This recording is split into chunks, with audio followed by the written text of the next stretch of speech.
now that we've discussed about frontline, the next challenge is the most challenging one in the clinic and for research is the relapsed refractory small cell lung cancer. The first question, let me ask Dr. Chiang about relapsed refractory small cell lung cancer. Would you use an immunotherapy regimen after progression on chemo or chemo-IO combination?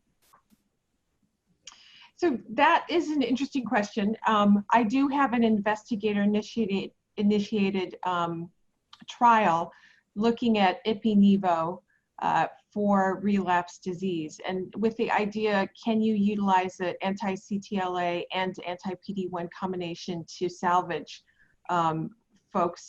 patients who've progressed on atezo. Obviously the Caspian data with durva and tremi was negative, but we've also seen in other instances that the durvi-tremi combination may not be so active in MYSTIC, for example. So I do think that ipi-nivo has had a good track record in CheckMate 032 for small cell, and this particular trial is really looking at biopsies pre-treatment and on treatment to look at whether the ratio of CD8 to FOXP3 cells, so the ratio of effector to T regulatory cells, can correlate with response. With the clinical question being, can you use a combination to salvage progression on one single agent? I'll just comment also in terms of looking at mechanisms of acquired resistance. In non-small cell, there is data, and also in colorectal cell colorectal tumors that impaired antigen presentation, or MHC or beta-2 microglobulin defects can be a mechanism. And so that's something that we're interested in looking at, because we know that, unfortunately, while we're looking at the tail of the curve, the current data is that almost all of these patients will progress and require second-line therapy if they have the performance status. So I think that there's a possibility that we can salvage with combination IO. Certainly, if we learn from the non-small cell, if you use combination chemo IO up front, then you usually go to a chemo regimen, and I think we have some exciting new chemo options, or at least one that we'll talk about today. And then we may need to recycle some things so our patients who have good performance status can still continue with treatment. Thank you. So one more question I had for you is, would you think about re-challenging with platinum and etoposide combination for the second line?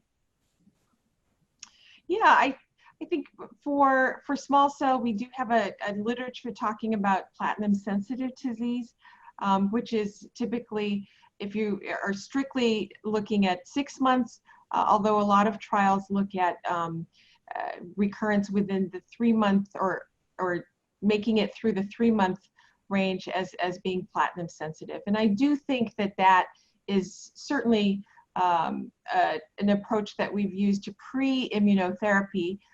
We don't know how it looks for patients on maintenance atezo or maintenance durva. I think right now we would probably add back the platinum if it's been a long time, for example, 3 or 6 months as an option for them. But this is it's a bit of a data-free zone because we didn't have the IO when we were looking at platinum sensitivity before. Thank you so much.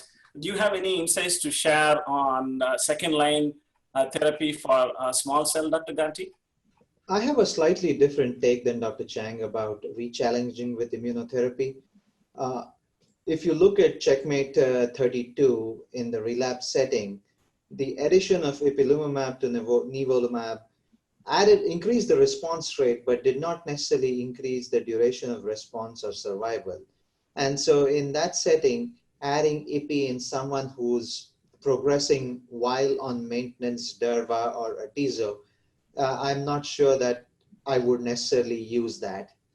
As I would use a completely different agent some in that particular setting. As far as re-challenging with platinum etoposide is concerned, I agree with Dr. Chiang that if it has been definitely for more than 6 months and sometimes even more than 3 months since the last dose of these agents, I would tend to re-challenge with them. If someone is on maintenance immunotherapy when they progress, I would use the duration from the last chemotherapy cycle to decide whether or not to re-challenge with platinum etoposide. And if I decide to use platinum and etoposide, I would not necessarily continue the checkpoint inhibitor. I would just use chemotherapy alone.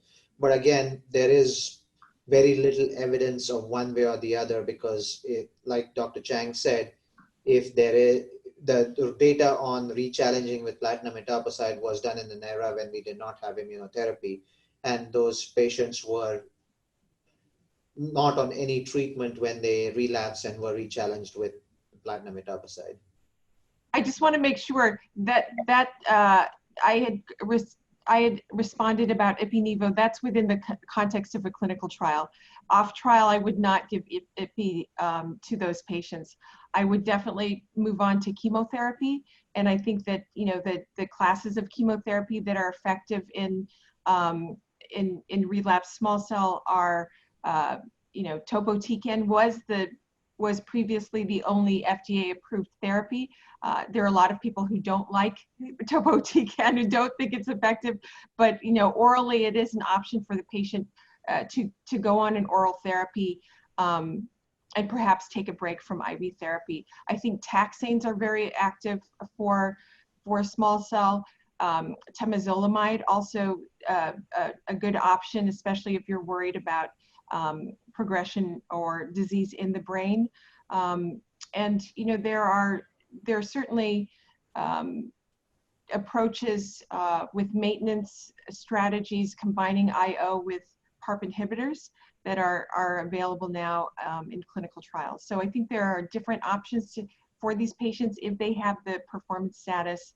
I will say, just anecdotally, I had a patient who came off of maintenance atezolizumab and then went onto my trial, the ipi-nivo trial, and then subsequently went on topotecan and had an extended response to topotecan over 8 months. So I don't know what these checkpoint inhibitors are doing to sensitize the body to perhaps boost them when you have chemotherapy, cytotoxic chemotherapy subsequently. I think post-progression chemo added to or after immunotherapy is very interesting.